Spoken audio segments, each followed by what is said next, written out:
ప్రభు అయిన యేసుక్రీస్తు నామంలో ఈ రాత్రి సమయంలో బైబిల్ తరగతికి వచ్చినటువంటి ప్రతి సహోదరునికి వందనాలు తెలియజేస్తున్నాను. అలాగే ఆన్లైన్లో ఈ కార్యక్రమాన్ని వీక్షిస్తున్నటువంటి సహోదరులందరికీ కూడా చింతపల్లిలో ఉన్నటువంటి క్రీస్తు తరపుగా హృదయపూర్వకమైన వందనాలు తెలియజేస్తున్నాం. కార్యక్రమాన్ని మీరు వీక్షిస్తున్నారు, సబ్స్క్రైబ్ చేయడం కూడా మర్చిపోవద్దని ప్రేమతో మీకు తెలియజేస్తున్నా. ప్రార్థన చేసుకుని దేవుని యొక్క వాక్యం మనం ధ్యానం చేద్దాం. ప్రార్థన.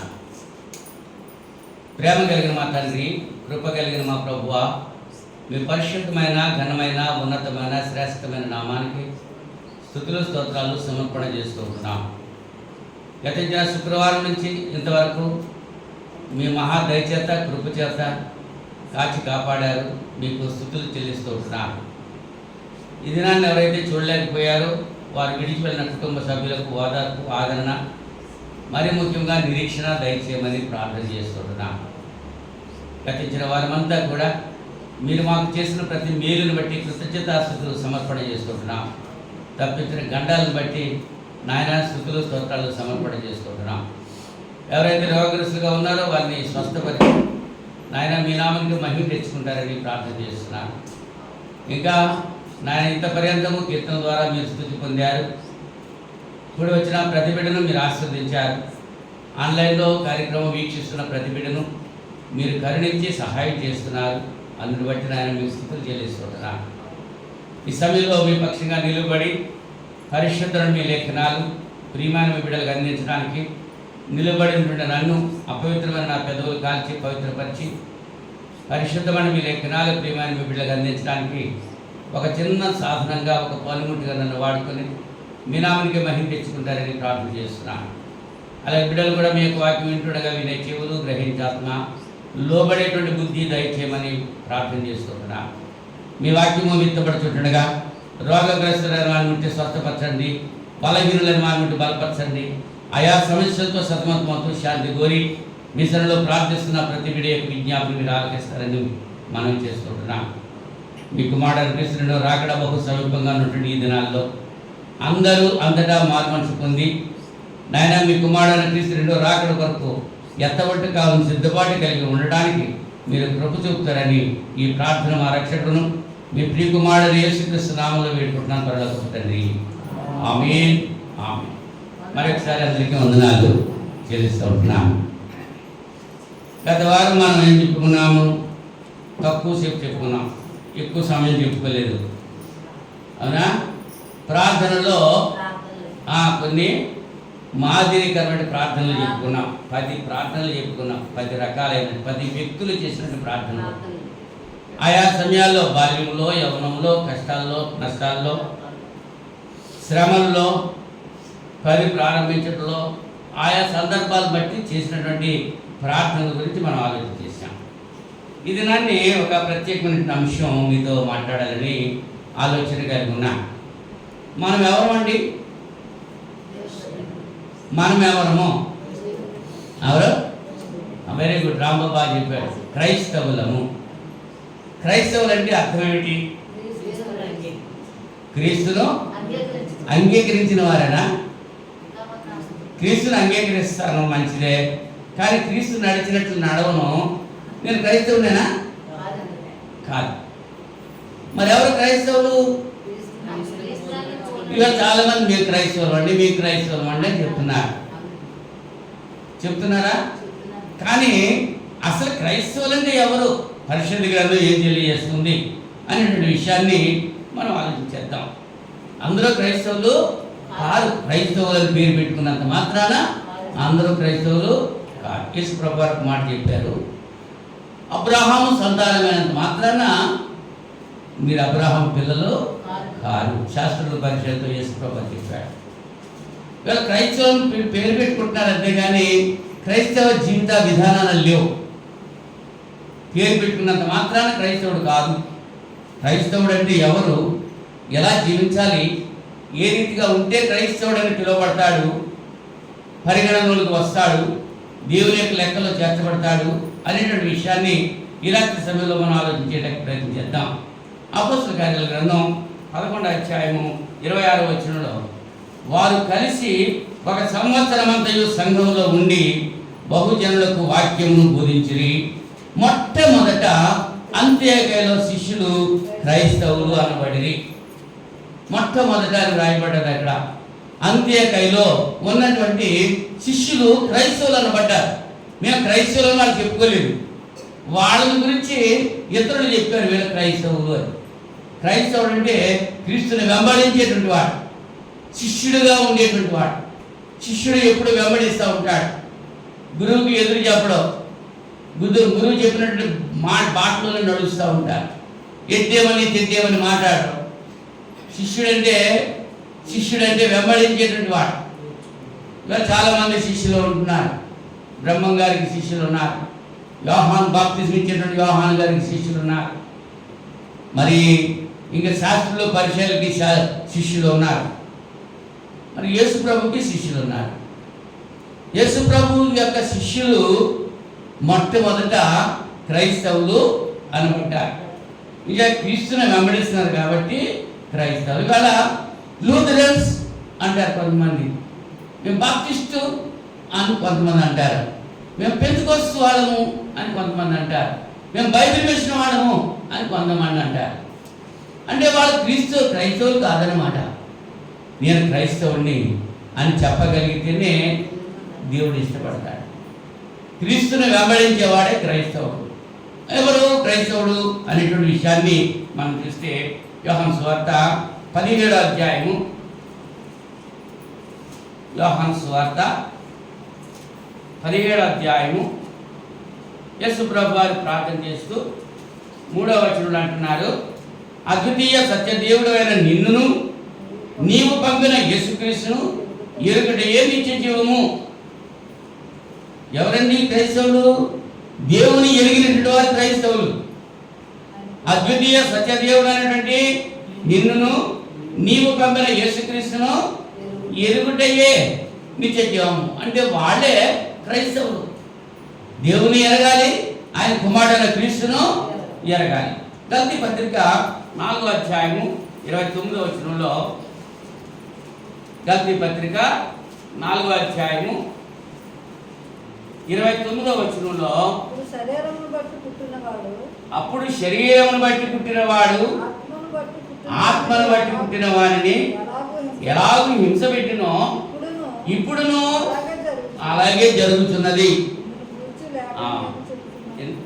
8వ వచనం, క్షమించాలి, గల్తీ పత్రిక 4వ అధ్యాయము 8వ వచనం, ఆ కాలమందైతే మీరు దేవుని ఎరిగిన వారై నిజమునకు దేవుళ్ళు కాని వారికి దాసులయ్యుండిరి. కానీ ఇప్పుడు మీరు దేవుని ఎరిగిన వారిను మరి విశేషముగా దేవుని చేత ఎరుగబడిన వారినై ఉన్నారు కనుక బలహీనమైనవి నిష్ప్రయోజనమైనవినైనా మూలపాఠముల దట్టు మరలా తిరుగునేలా మునుపటి వల్లే మరలా వాటికి దాసులై ఉండవారినేలా మీరు దినములను మాసములను ఉత్సవ కాలములను సంవత్సరములను అనుసరించుచున్నారు, ఆచరించుచున్నారు.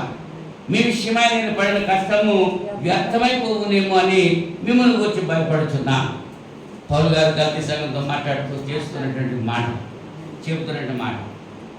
ఆ కాలం అంటే క్రీస్తుని ఎరగనటువంటి కాలంలో మీరు ఎలా ఉన్నారు? నిజమునకు దేవుళ్ళు కానిటువంటి వాళ్ళని పూజ చేశారు, వాళ్ళకి దాసులై ఉన్నారు. ఆ కాలం అంటే క్రీస్తులోకి రాకముందు గల్తీ సంఘం అలాగే జరిగించారు. కానీ గల్తీ సంఘంలో దుర్బోధ వచ్చింది. క్రీస్తు బోధన విడిచి ముందుకు సాగేటువంటి రీతిగా కొంతమంది అబద్ధ బోధకులు వచ్చి నడిపిస్తున్నారు.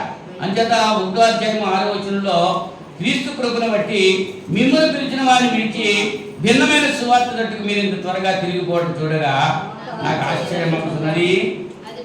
అది మరి యొక్క సువార్త కాదు, కానీ క్రీస్తు సువార్తను చెరుపుకొని మిమ్మల్ని కలవరపరిచే వారు కొందరు ఉన్నారు.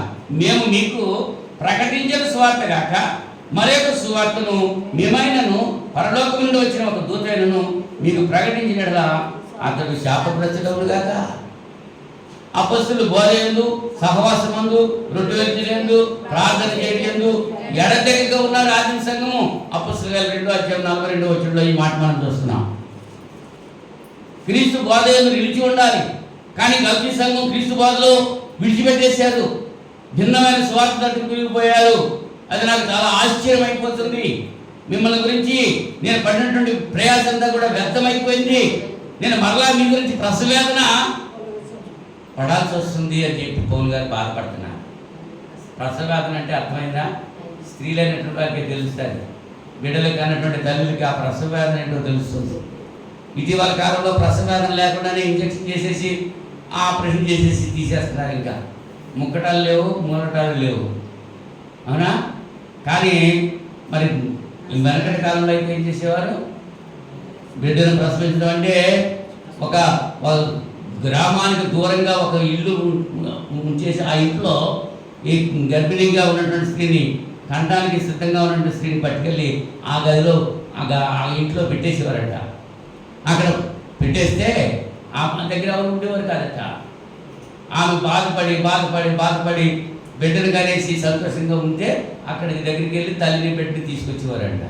లేకపోతే ఆ బాధలో పడి చచ్చిపోయిందంట. అందుకని స్త్రీలకి ప్రసవం అన్నది మరొక జన్మ. తర్వాత ఆధునిక కాలంలో వైద్యం పరికరాలు రావడం జరిగింది. ప్రసవ వేదన అంటే దాని అంత వేదన ఏదీ లేదు.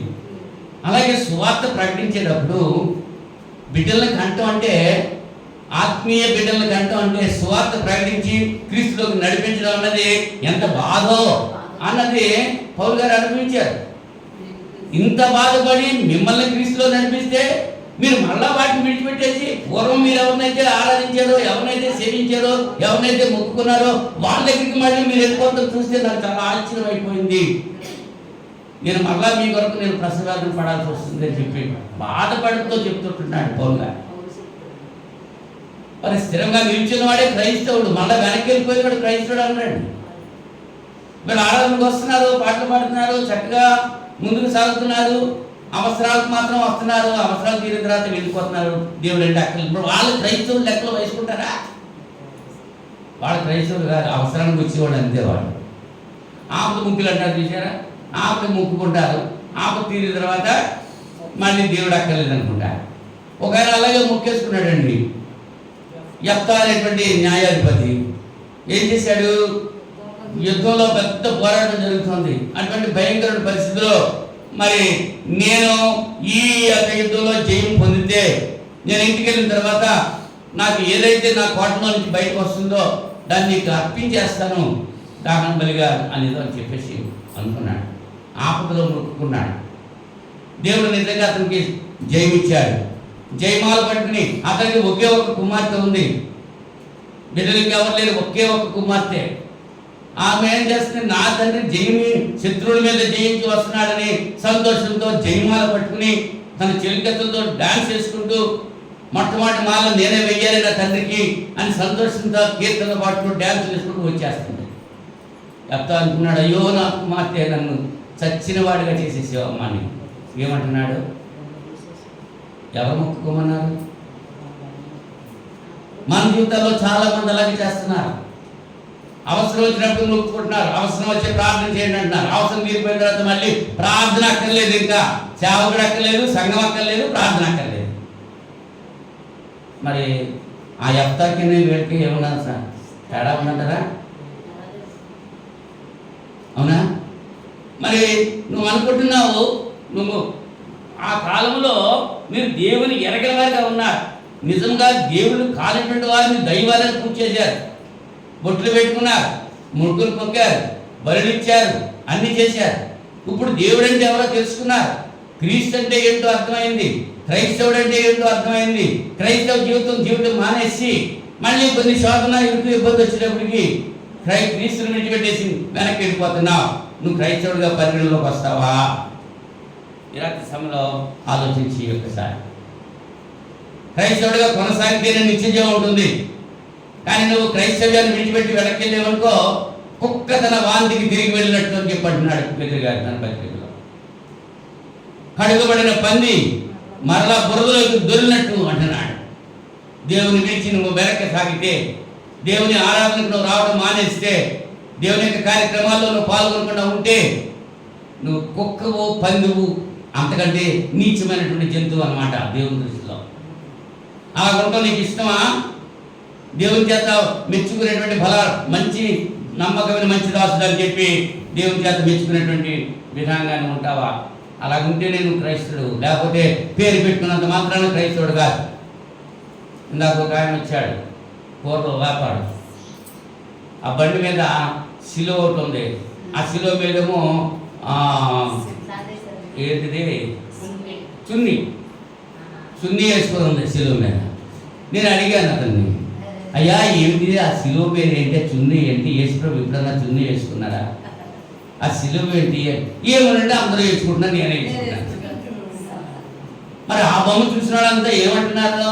మీ యేసుప్రభు ఆడపిల్లలాగా చున్నీ వేసుకున్నాడు అని అంటున్నారు. ఎవరన్నా మనకు అవమానం వస్తుంది? మిమ్మల్ని బట్టి కదా నా నామము అన్ని జనుల మధ్య దూషణ పాలవుతుంది. వేళ ఏదో అంటారు, వేళం మీదే ఏదో వెర్రి వేళం అని అంటారు. వెర్రి వేళం అందరూ ఏదో చేస్తున్నారు, మనం కూడా అదే చేస్తాం. అది లేని వారు బండి కొనుక్కుని, కొత్త కారు కొనుక్కుని ఎండుమిరపకాయలు, నిమ్మకాయ తొక్కిస్తూ ఉంటారు. ఎందుకు చేస్తున్నారు మీరని ఒక పూజారి గారిని అడిగాను నేను. దాని బ్యాక్గ్రౌండ్ ఏంటి, అది ఎందుకు మీరు అలా చేస్తున్నారంటే, ఏమనండి నాకు తెలీదు, ఆ డబ్బులు ఎత్తున్నారు నేను తొక్కెత్తున్నాను. కొన్ని వీళ్ళని తొక్కించి వాళ్ళు అడిగితే వీళ్ళేమంటారు, ఏమనండి అందరూ అలా చేస్తున్నారు, మేము అలా చేస్తున్నాం. మనుషులు కల్పించిన పద్ధతులు దైవోపదేశాలను బోధిస్తుంటున్నారు. క్రైస్తవుడు అని పేరు చెప్పుకుంటున్నారు. మేము ఉంగరం పెట్టుకుంటున్నాం, ఉంగరంలో సిలువ ఉంటుంది, నేను మెడలో సిలువ వేసుకుంటున్నా, నేను క్రైస్తవుడిని అనుకుంటున్నాడు. వాళ్ళు క్రైస్తవులు కాదు అనేటువంటి విషయాన్ని మనం గుర్తించాలి. ఇలా సమయంలో ఆలోచించేద్దాం. కొరింథీ మొదటి పత్రిక 15వ అధ్యాయము, కొరింథీ మొదటి పత్రిక 15వ అధ్యాయం 3వ వచనం నుంచి, నాకు ఇయ్యబడిన ఉపదేశమును మొదట మీకు అప్పగించితిని, అది మనగా లేఖనముల ప్రకారం క్రీస్తు మన పాపముల నిమిత్తమై మృతి పొందెను, సమాధి చేయబడెను, లేఖనముల ప్రకారము 3వ దినమున లేపబడెను. యేసుప్రభు వారు ఎలాగా లేపబడ్డారా, లేచారండి? ఎవరు లేపారు ఆయన్ని? తండ్రి దేవుడు ఆయన లేపాడు. లేపబడెను, లేఖనముల ప్రకారము ఆయన లేపబడెను. మరి వాళ్ళు క్రీస్తుని లేచెను, హల్లెలూయా అంటున్నారు. ఆయన అంతటా ఆయన లేచాడా? లేఖనం ఏం చెప్తుంది? ఆయన లేఖనాల ప్రకారంగా ఆయన జన్మించడం, లేఖనాల ప్రకారంగా ఆయన జన్మించాడు. ఆయన జీవించడం లేఖనాల ప్రకారంగా జీవించాడు. ఆయన మరణించడం లేఖనాల ప్రకారంగానే మరణించాడు. ఆయన పునరుద్ధరణ అవడం కూడా లేఖనాల ప్రకారంగానే పునరుద్ధరణయ్యాడు. ఆయన ఆరోగ్యం అయ్యి మళ్ళా తిరిగి కనబడటం కూడా ఆ లేఖనాల ప్రకారంగానే ఆయన వల్ల శిష్యులకు కనబడ్డారు. మళ్ళా ఆ లేఖనాల ప్రకారంగానే ఇప్పుడు రెండోసారి రాబోతున్నారు. లేఖనాలు ఉన్నాయి ప్రతిదానికి. పుక్కిడి పురాణాలు కాదండి పరిశుద్ధ గ్రంథం అంటే. క్రైస్తవుడు అంటే ఇవన్నీ విధానంగా ఆలోచన కలిగి ఉండాలి. ఎవరైతే చెప్తే అది చేసేస్తుంటే వాడు క్రైస్తవుడు కాదు. మేము క్రైస్తవులం ఏంటి? ఎంత ఒప్పుకుంటున్నారు? ఎంతమంది ఉన్నారండి క్రైస్తవులు? చాలా. రేషన్ కార్డులో నేను క్రైస్తవుని అని పేరు పెట్టుకుని రాసుకున్న వాళ్ళు ఎంతమంది ఉన్నారు చెప్పండి. అమ్మ వాటర్ లిస్ట్లో నేను క్రైస్తవుని అని రాసుకున్న వాళ్ళు ఎంతమంది ఉన్నారు? నా నామం గురించి మీరు నిందపడుతున్నారు, అవమానపడుతున్నారు. నన్ను ఒప్పుకుంటానికి మీరు లోకంలో అవమానపడితే పరలోకంలో నా తండ్రి దగ్గర మిమ్మల్ని గురించి కూడా ఒప్పుకుంటానికి నేను సిగ్గుపడతానని ప్రభా చెప్తున్నాను. క్రైస్తవుడివైనా నువ్వు ఈ రాత్రి సమయంలో ఆలోచించే వాక్యం వింటున్న నీవు కానీ, వాక్యం చెప్తున్న నేను కానీ, నేను క్రైస్తవుడిని అని లిఖించబడ్డానా? నా సర్టిఫికెట్లో క్రైస్తవుడైనా ఉందండి. మరి మీ సర్టిఫికెట్లో క్రైస్తవుడని ఉందా? మరి క్రైస్తవుడు ఎలా చెప్పుకుంటున్నారు మీరు? క్రైస్తవుడు అంటే ఎవరు అసలు? ఆయన నామం పెట్టుకున్న వారే క్రైస్తవుడు. నేను క్రైస్తవుడు అనుకుంటే సరిపోదు. ఊరంట దారంటే ఎవరు వెళ్తుంటే అదిగో మా డాడీ అని వెళ్ళాడు అనుకో, ఊరుకుంటారా? ఎవరండి డాడీ డాడీ డాడీ అంటే వెళ్ళిపోతే సరిపోద్దా? ఊరుకుంటారా? ఎవరు మన డాడీ? ఎవరు ఆలోచన కలిగి ఉండాలి ఒకసారి. తండ్రి అయిన దేవుని ఒప్పుకున్నవాడు, ఆయన కుమారుడు క్రీస్తును ఒప్పుకున్నవాడు క్రైస్తవుడు అనేటువంటి విషయాన్ని మనం గుర్తిస్తున్నాం. అపొస్తలుల కార్యాలు 2వ అధ్యాయము 38వ వచనంలో, అపొస్తలుల కార్యాల గ్రంథం 2వ అధ్యాయము 30 పేతురు, మీరు మారు మనసు పొంది పాపక్షమాపణ నిమిత్తము ప్రతివాడు యేసుక్రీస్తు నామమున బాప్తిస్మం పొందుడి, అప్పుడు మీరు పరిశుద్ధాత్మను వరము పొందుదురు. ఈ వాగ్దానము మీకును మీ పిల్లలకును దూరస్తులందరికీ అనగా ప్రభు అయిన మన దేవుడు తన యొద్దకు పిలిచిన వారికి అందరికీ చెందిన వారితో చెప్పి ఇంకను అనేక విధములైన మాటలతో సాక్ష్యం ఇచ్చి, మీరు మూర్ఖులకు ఈ తరము వారికి వేరై రక్షణ పొందడం వారిని హెచ్చరించారు. కాబట్టి అతని వాక్యం అంగీకరించిన వారు బాప్తిజం పొందిరి. ఆ దినమందు ఇంచుమించు 3,000 మంది చేర్చబడిరి. వీరు అపొస్తలుల బోధ యందును సహవాసమందును రొట్టె విరుచుటయందును ప్రార్థన చేయడం యందును ఎడతెగక ఉండిరి. క్రైస్తవులు చెప్పుకుంటున్నారు, రొట్టెలు విరుస్తున్నారా ప్రతి ఆదివారం? నెలకొక వారమే మాకు ప్రభుత్వ భోజనం అండి ఈ వారంలో. ఆ భోజనం పడితో పాటు ఈ భోజనం ఉంటారు. వాళ్ళు క్రైస్తవులా? క్రైస్తవులు ఎవరు?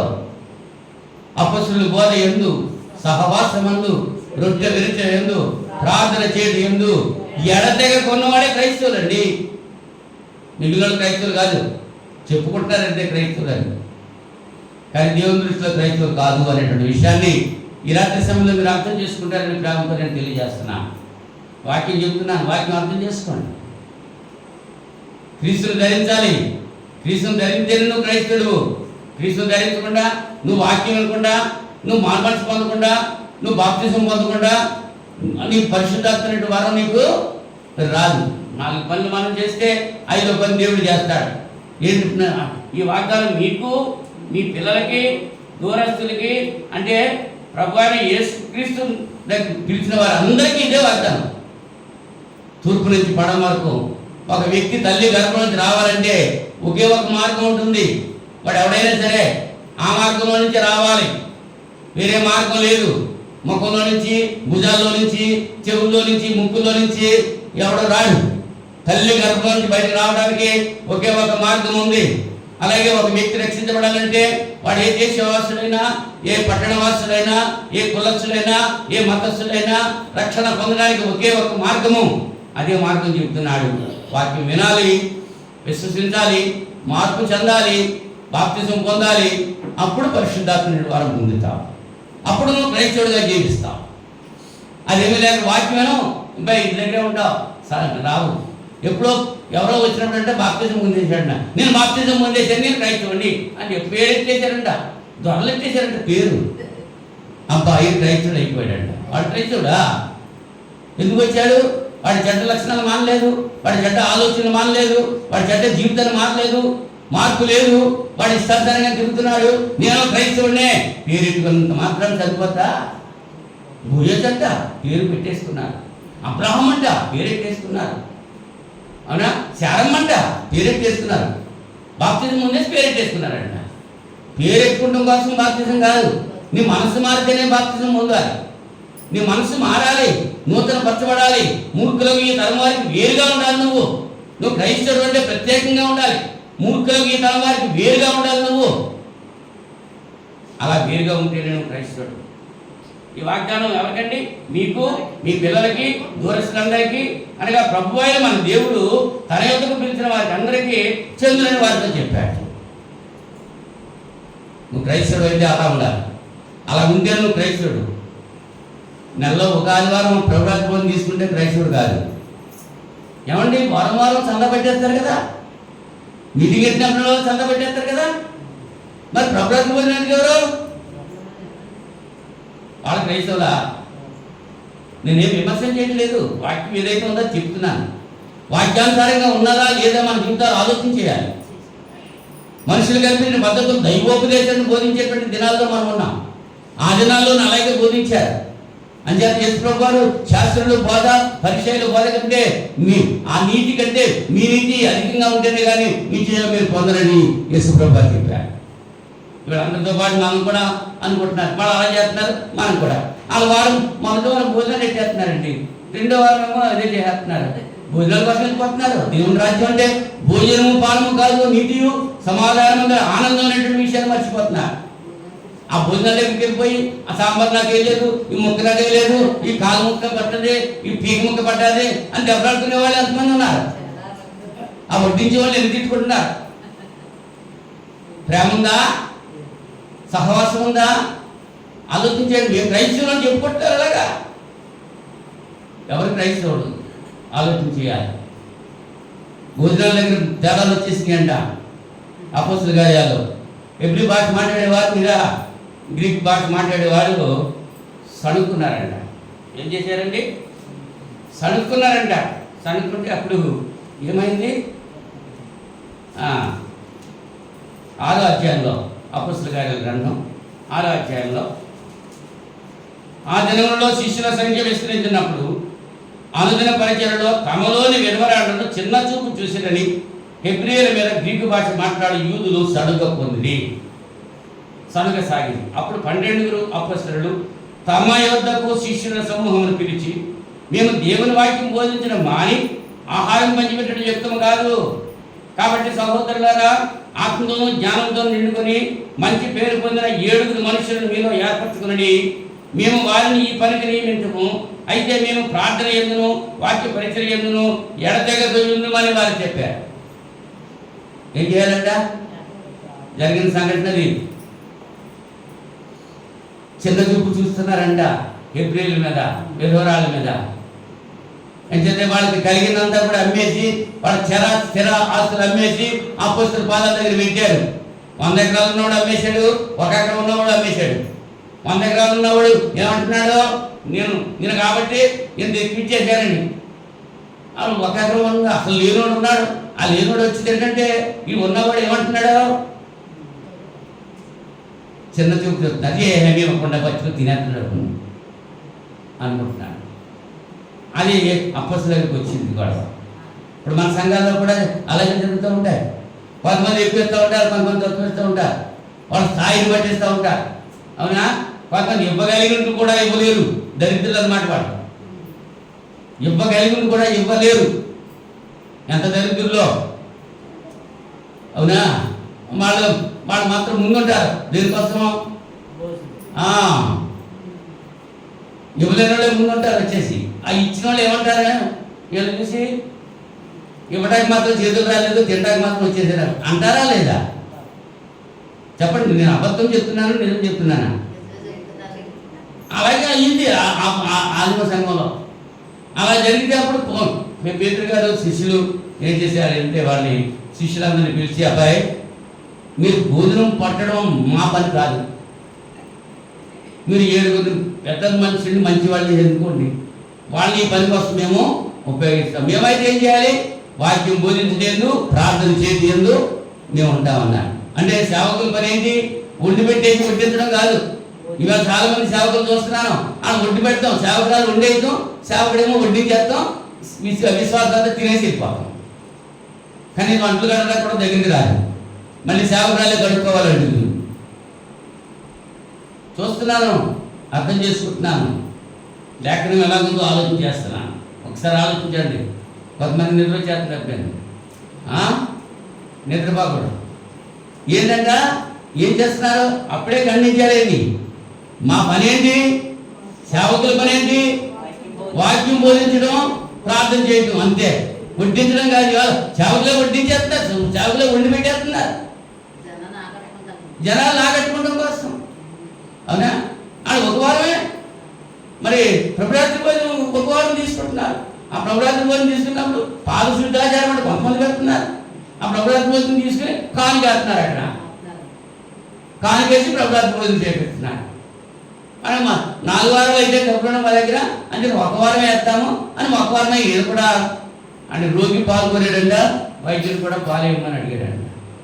అలాగే విశ్వాసాలు అలాగే చెప్తున్నారు. సేవకులు కూడా వాళ్ళు అనుకూలమైనటువంటి రీతిగా బోధిస్తున్నారు తప్ప దేవునికి వాక్యం చెప్పట్లేదు. అంచేత పౌలు గారు తిమోతితో అంటాడు, సమయం అనక అసమయం అనక వాక్యం ప్రకటించు, ఖండించము, గడ్డించము, బుద్ధి చెప్పు. ఎందుకంటే జనులు హితవాక్యం సహించకుండా ఉంటున్నారు. దురదజీవులు కలిగిన వారిగా ఉంటారు. తమ స్వకీయమైనటువంటి దురాశలకు అనుకోని వాడుగా పోగు చేసుకుంటున్నారు. నువ్వు అలా ఉండదు తిమోతి అని చెప్పి హెచ్చరిక చేస్తున్నాడు పౌలు గారు. అలా ఖండిస్తుంటే ఈ సంఘం కాదు బాబా, ఇంకో సంఘం మారేస్తున్నారు. ఈ సేవకుడు కాదు బాబు, ఇంకో సేవకుడు అండి ఎక్కడికి వెళ్ళిపోతున్నారు. ఖండించంటే బుద్ధి లేకుండా ఏం చేస్తున్నారు? బుద్ధి కలిగిన వాళ్ళైతే మార్చుకుంటున్నారు. నేను నా కొరకే చెప్పారు, నేను మార్చుకోవాలి నా జీవితాన్ని అని మార్చుకునే వాళ్ళు మంచిగా ఉన్నారు. బుద్ధులు తిట్టుతున్నారంటే నా గురించి చెప్పేస్తున్నారండి మానేసిన కొంతమంది ఉన్నారు. చెరువు మీద పాపితే ఎవరికంటారు? వాక్యం చెప్తున్నాం.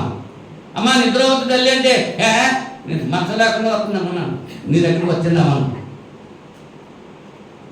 ఏం చెప్తున్నారు? గర్తించాలా? అసలు స్త్రీ సంఘంలో మాట్లాడకూడదు. స్త్రీ సంఘంలో మాట్లాడడం అవమానం వస్తాం. సేవకునికి ఎదురుకుండా వాళ్ళని నిలబడి మాట్లాడటం ఇంకా అవమానం వస్తాం. బుద్ధి లేకపోతే అలా చేస్తున్నారు. దేవుని యొక్క శాపం పొందటానికే అటువంటి రీతిగా జీవిస్తున్నారు. సంఘంలో స్త్రీ మౌనంగా ఉండాలి, మాట్లాడకూడదు. పురుషుడు ఉండగా స్త్రీ మాట్లాడకూడదు. అదేం తెలియట్లేదు. ఆ మాట చెబుతుంటే ఎలా ఉంటుంది అన్నమాట? కోపం వచ్చేస్తుంది. కోపం వస్తే వచ్చింది కొని. తుమ్మిదే ఊడిపోయి ముక్కు ఎంతకాలం ఉంటుంది? తుమ్ముతుంటే ఊడిపోతున్నారు ముక్కు. మరి ఇంకెంత ముక్కు స్థిరంగా ఉండాలా? ముక్కు ఎన్ని తుమ్ములు వచ్చినా, ఎంత పరిచయం పెట్టినా అంటుపట్టుకునే ఉండాలా ముక్కు. వెనకడే సామెత ఉంది కదా, అయ్యగారు కొడితే అమ్మగారిని సూరెట్టుకుని ఎలాడాలి. సూర్యుడికి నేలాడు తప్ప అమ్మగారికి పర్యటన వెళ్ళకూడదు. చెప్పారా? ఇలా సూర్యులు లేవుగా ఎలాడతాకి సూర్యులు ఎక్కడ ఉన్నాయి? పెట్టులు సర్దేసుకుంటారంట. సర్దేసుకోమన్నారు. సర్దుకోమ్మ అంటే పెట్టులు సర్దేసుకుంటారంట. మనుషులు సర్దుకోవటలేదు, మాటలు సర్దుకోవటలేదు. అది లేదు అన్నట్లే అని పొరపాటు అయిపోయింది. సర్దుకోవట్లేదు, పెట్టులు సర్దేసుకుంటున్నారంటే. ఇప్పుడు పెట్టు కూడా లేవా? చూసుకోండి, బీరువాలు పెట్టేసుకుంటారు. కనుక పిల్లరా, క్రైస్తవుడు అంటే క్రీస్తుని ఊలి నడుచుకున్నాడు. పౌలు గారు చెప్పాడు, ఒక్కడు మాత్రం చెప్పాడు, నేను క్రీస్తుని ఊలి నడుచుకున్నట్లుగా మీరు నన్ను ఊలి నడుచుకున్నాడు. నా మట్టుకైతే బ్రతుకుడ క్రీస్తే, చావైతే మనుషులు ఎంత మెప్పించి, ఎంత భోజనాలు పెట్టించి మెప్పిస్తామండి. భోజనాలు పెడితే వస్తారు, లేకపోతే మానేస్తారు. ఇవాళ సంఘాలు అలా తయారైంది. సంఘం పేరెట్టుకుంటాకే సిగ్గుపడిపోతున్నారు. క్రీస్తు పేరు పెట్టుకుంటాక సిగ్గుపడిపోతున్నారు. క్రీస్తు తన రక్తం ఇచ్చి కొంటే, క్రీస్తు తన ప్రాణం సంఘం కొరకు పెడితే క్రీస్తు పేరు పెట్టుకుంటాకే సిగ్గుపడిపోయి ఎవరెవరి పేరులో పెట్టుకుంటున్నారు, మనకొందరు పేరు పెట్టుకుంటున్నారు. నేను క్రైస్తవుని అని చెప్పుకుంటున్నాను. వాళ్ళ క్రైస్తవులా? ఆలోచించుకెళ్తున్నాం ఒకసారి. ఏం చేయాలి? అపొస్తలుల కార్యాలు 2వ అధ్యాయము 38వ వచనంలో పేతురు ఏం చెప్తున్నాడు? మీరు మారు మనసు పొంది పాప క్షమాపణ నిమిత్తము ప్రతివాడు యేసుక్రీస్తు నామమున బాప్తిస్మం పొందుడి, అప్పుడు మీరు పరిశుద్ధాత్మను వరము పొందుదురు. ఈ వాగ్దానం మీకును మీ పిల్లలకును దూరస్తులందరికీ, అనగా ప్రభువైన మన దేవుడు తన యొద్దకు పిలిచిన వారికి అందరికీ చెందిన వారితో. ఇంకా ఏం చెప్పాడంట? ఇంకను అనేక విధమైన మాటలతో సాక్ష్యం ఇచ్చి మీరు మూర్ఖులకు ఈ తరం వారికి వేరై రక్షణ పొందండి అని వారిని హెచ్చరించారు. హెచ్చరిక విన్నవాడు బాగుపడతాడు, విన్నవాడు పడిపోతాడు. అంతే. మనం రోడ్డు మీద మనం పడుతూ ఉంటే మధ్యల దగ్గర ప్రమాద హెచ్చరికను బోర్డుతుంటూ ఉంటాయి. పొందిన ప్రమాదము ఆగి దిగి నెమ్మదిగా వెళ్ళు అని రాసి ఉంటారు అక్కడ. అది హెచ్చరిక. అది దీన్ని బలవంతంగా దింపేసి నడిపించడం. స్పీడ్ లిమిట్ 40 కిలోమీటర్స్ అని రాసి ఉంటారు ఒక చోట స్పీడ్ లిమిట్ 80 కిలోమీటర్స్ అని రాసి ఉంటారు. ఆ హెచ్చరికలవి, ఆ హెచ్చరిక ప్రకారంగా మనం ఎలా ప్రయాణించాలి. అలా ప్రయాణించలేదనుకో ప్రమాదం పొందేది ఎవరో. మా చిన్నప్పుడు గణపరాని బొగ్గుల వంతెన మీద వంతెన ప్రమాదకరము, ఆగి దిగి నెమ్మదిగా వెళ్ళాలని ఎప్పుడో పెట్టేసారు పోతు. మా చిన్నప్పటి నుంచి అలాగే అలా ఎప్పటి నుంచో అలా తిరుగుతున్నారు అని ఎవరు లక్ష్యం చేయలేదు. ఎవరు ఒక రోజున 2 ఎడ్ల బండి వెళ్తుంది దాని మీద నుంచి. 2 ఎడ్ల బండి వెళ్తుంటే కూడిపోయింది అంతే ఉంటుంది. తెలుసా గణపాలం బొద్దున ఇప్పుడు పెద్ద వంతులు కట్టేశారు. ఇప్పుడు గర్భపడంతో ఉంది ప్రమాదంగాను. అది ఎప్పుడు పడిపోతుందో తెలుస్తలేదు. వెళ్తానికి భయం చేస్తుంది. అవునా? అక్కడ హెచ్చరిక పోతుంది. హెచ్చరిక, ఆగి నెమ్మదిగా వెళ్ళాలి అని. ఆ హెచ్చరిక వింటే మనం బాగుపడతాం. ఇది కూడా హెచ్చరికే. ఈ హెచ్చరిక వింటే బాగుపడతాం. హెచ్చరిక వినలేదనుకోండి ఏం చేస్తాం? వారికి హెచ్చరించాను, ఈ తరం వారికి వేరై, మూర్ఖులకు ఈ తరం వారికి వేరై రక్షణ. నీ చేత 6 నెలలు సహవాసం చేస్తే వాళ్ళే వీరవుతారు. నువ్వు క్రీస్తులో ఉన్నావు, క్రీస్తులో ఉన్నవారితో సహవాసం చేయాలి. నువ్వు అన్యులతో సహవాసం చేస్తూ ఉండి, అన్యులతోటే స్నేహం చేస్తూ ఉండి, అన్యులతోటే కలిసిమెలిసి నువ్వు తిరుగుతూ ఉంటే అప్పుడు నీ పరిస్థితి ఏమైపోద్ది? ఒకసారి వెళ్తాంలే, ఒకసారి కదా బలి, ఒకసారి కదా ఆ కోడిని కోసుకుంటారు, ఒకసారి కదా మందు తీసుకుంటారు, ఒకసారి కదా ఆ గొర్రెని కోసుకుంటారు, రండి మమ్మల్ని లారీలకు తీసుకెళ్ళిపోతూ ఉంటారు. వెళ్ళకపోతే బాగోదు. నిజంగా నీకు తినాలని తాగాలని కోరిక లేకుండా వెళ్తావా? ఆడేదో అనుకుంటారని వెళ్తున్నాను అంటాడు పైకి అంటాడు మాట, కానీ ఆడు తాగాలి తినాలని ఉంది లోపల. అందుకనే వెళ్తున్నాడు కూడా బయట. అది లేదు, అది చెప్పడు పైకి. ఆ అబ్బాయి ఏమనుకుంటారో వెళ్ళకపోతే నీ దగ్గరికి వస్తారా? నీ దేవుడి దగ్గరికి వస్తున్నారా? నీ సన్నిధిలో దేవుడి సన్నిధి ప్రార్థన రమ్మంటే నీకు కూడా వస్తున్నారా? అంచేత విశ్వాసికి అవిశ్వాసతో పాలు ఎక్కడిది? నువ్వు క్రైస్తవుడు అయితే క్రైస్తవుడిగానే ఉండాలి, లోకస్తుల వల్లే ఉండకూడదు. పైకి చెప్పుకుంటున్నావు క్రైస్తవుడు అని, ఆదివారం మానేస్తున్నావు, నేను క్రైస్తవుని అంటున్నావు. శుక్రవారం మానేస్తున్నావు, నేను క్రైస్తవుని అంటున్నావు. వీలవుతుందా? నువ్వు అనుకుంటే చెల్లుతారా? దేవుడికి తెలియస్తారు అలాగా. అవునా? 17వ అధ్యాయము 30వ వచనంలో అపొస్తలుల కార్యాలు 17వ అధ్యాయము 30వ వచనంలో ఆ అజ్ఞాన కాలములను దేవుడు చూచి చూడనట్టుగా ఉండెను. ఇప్పుడైతే అందరను మారుమనసు పొందవాలని మనుషులకు ఆజ్ఞాపించుతున్నాడు. ఆజ్ఞాధికారము పాపం. ఆజ్ఞాపించినప్పుడు ఆజ్ఞకు లోబడాలి. ఆజ్ఞకు లోబడిపోతే ఏం జరుగుతుంది?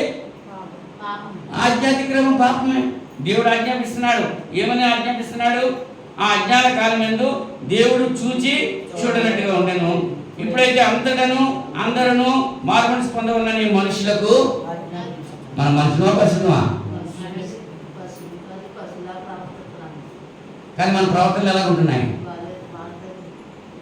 మనుషులు అయితే దేవుని ఆజ్ఞకు లోబడాలి.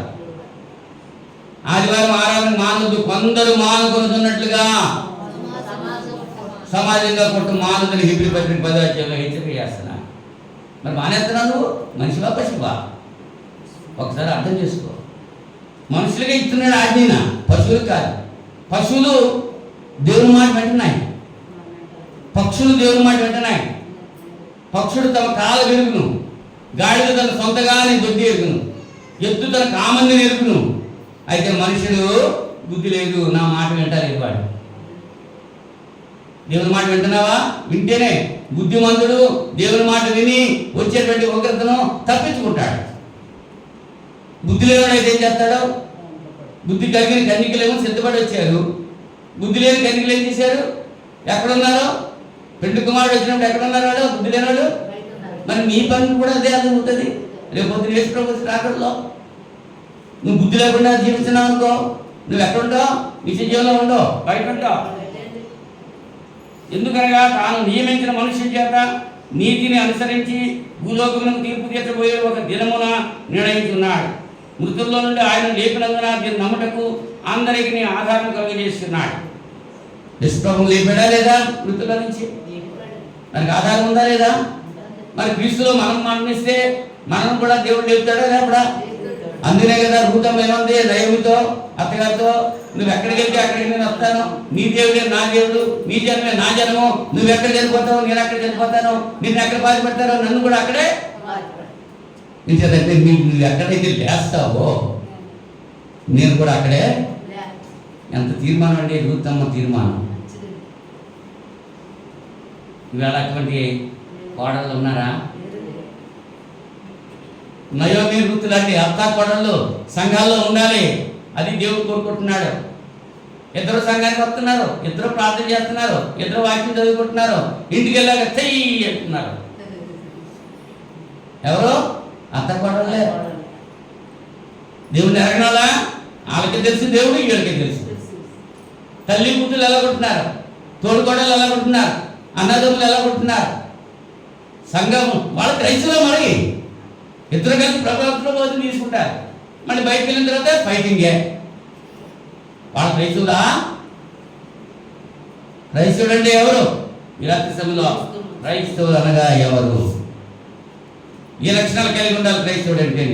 ఈ లక్షణాలు కలిగి ఉంటే నువ్వు క్రైస్తవుడిగా దేవుని సన్నిధిలో లెక్కింపబడతావు అనేటువంటి విషయాన్ని ఆలోచన కలిగి ఉండాల్సిందిగా ప్రేమతో నేను తెలియజేస్తున్నాను. రోమపత్రిక 10వ అధ్యాయము, రోమపత్రిక 10వ అధ్యాయం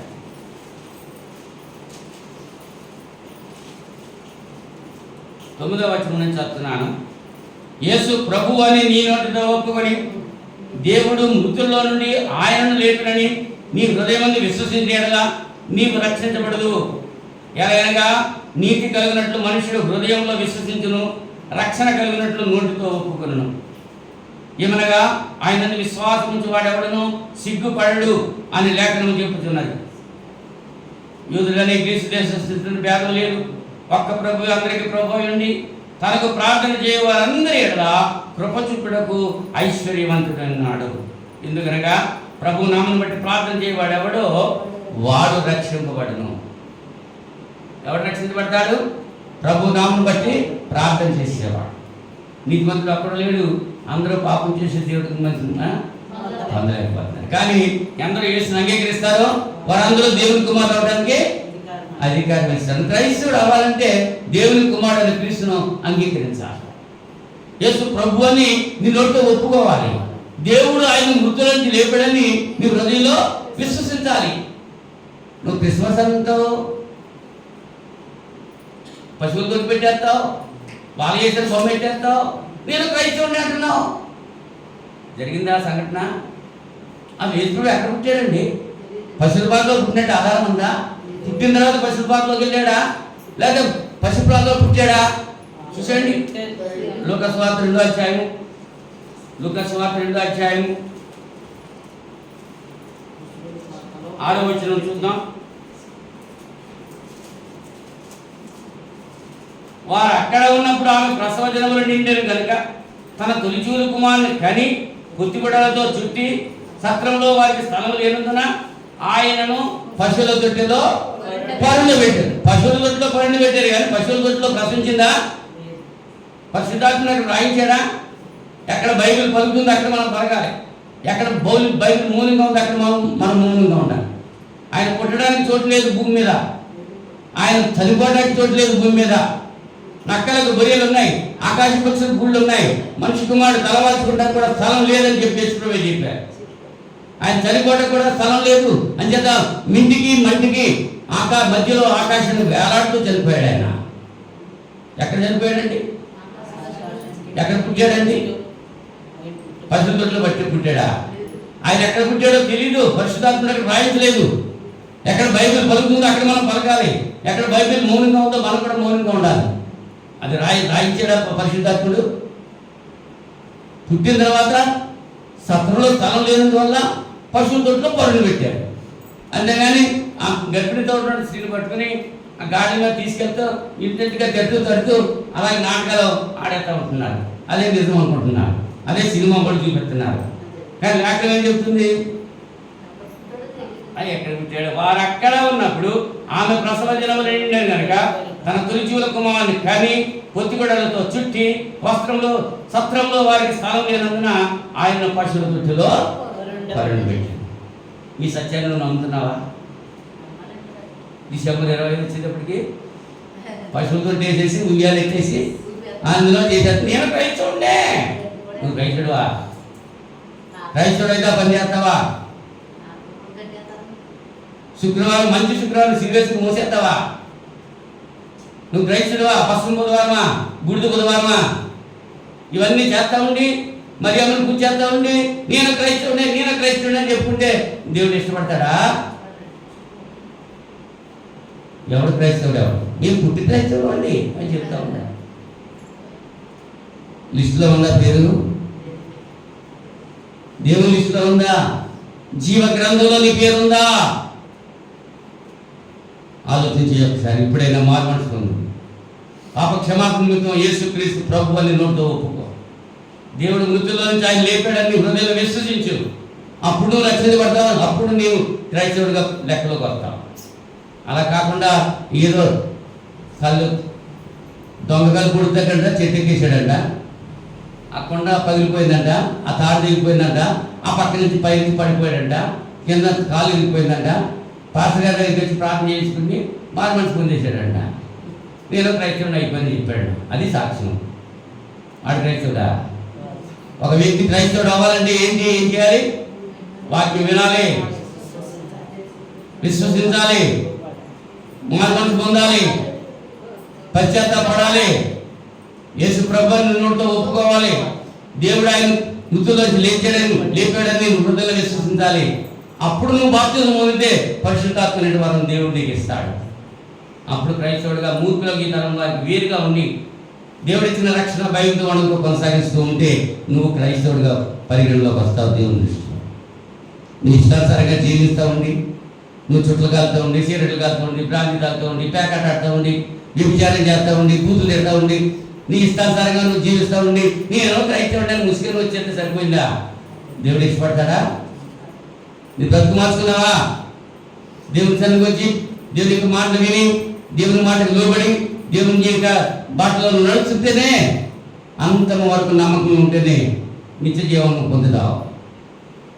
నువ్వు ఇంట్లో ఒకలాగాను, వీధిలో ఒకలాగాను, బడిలో ఒకలాగాను, మరి పట్టణంలో ఒకలాగాను ఉంటే క్రైస్తవుడు కాదు. ఎప్పుడు ఒక్కలాగానే ఉండాలి క్రైస్తవుడు అంటే.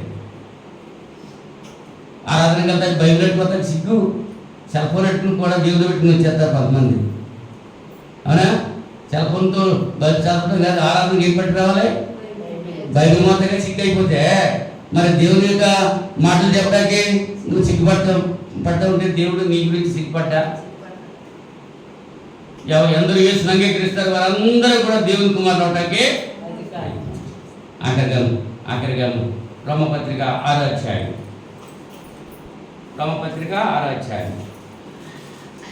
ఇంకా విషయాలు చాలా ఉన్నాయి చెప్పడానికి, కానీ సమయం లేదు మనకి.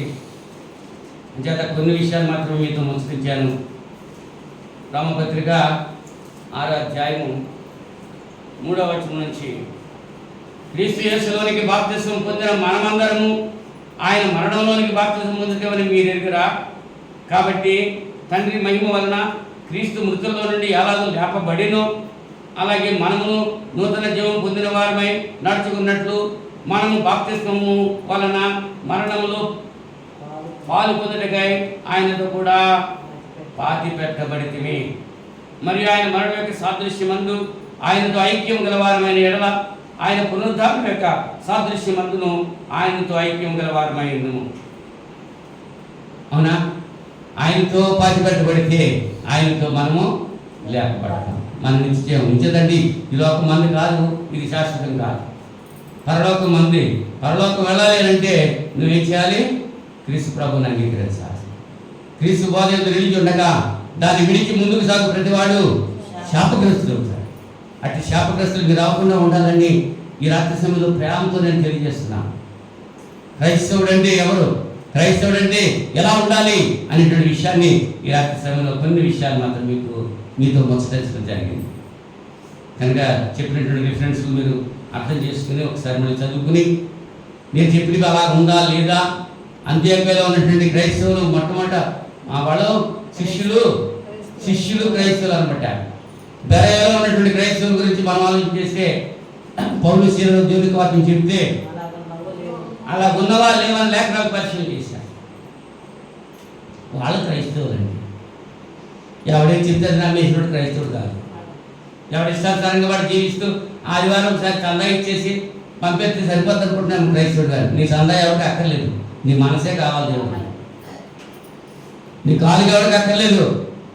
1000 కొండల మీద పశువులని నావే కదా అంటున్నాడు. నేను ఆకలి కొన్నా నా ఆకలి తీర్చేందుకు నీకు అవకాశం లేదు. ఏం కావాలి? నువ్వు సమీపించి మాట నేను ఏ మాట చెప్పానో ఆ మాట ప్రకారంగా నువ్వు జీవించు. నువ్వు తండ్రివా, నువ్వు తల్లివా, నువ్వు భార్యవా, నువ్వు భర్తవా, నువ్వు కుమారుడివా, నువ్వు కుమార్తెవా, నువ్వు తోడుకోడలవా, నువ్వు అత్తవా, నువ్వు కోడలవా, నీ బాధ్యత ఏమిటి? లేఖనాల్లో రాయించారు.